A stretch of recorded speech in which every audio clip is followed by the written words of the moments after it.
We're joined here by Corey Owens, the head of Global Public Policy at Uber. Thank you very much for joining us.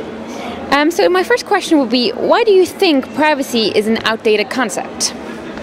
I think that the question of what role privacy should play in our society is a very complicated one. I think that adhering to a generic notion of privacy that emerged more than 100 years ago isn't advisable. I think we should start talking about, instead of should data be collected about me, I think we should start talking about what happens with that data once it is collected. I think it's a more specific framing rather than an entirely different one. But as soon as the data is collected, isn't it too late to contain privacy?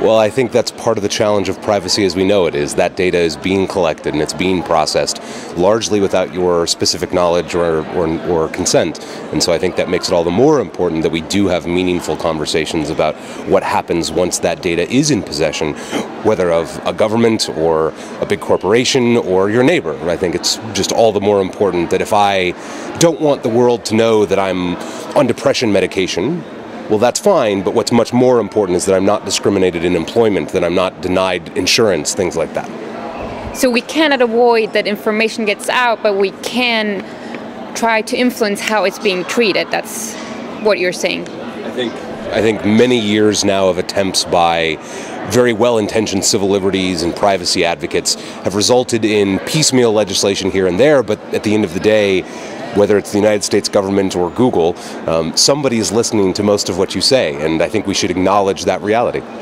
And do you think that young people in particular are maybe too lax with regard to their privacy? I think that the younger generation, the leaders of tomorrow, rather than being too comfortable or too lax, are instead realistic. I think they came up in a world where there was an understanding that what you did was being watched. And lastly, maybe, do you think that technical progress and digitalization in particular are conducive to democracy and political change, or do you think that the risk outweighs the benefits?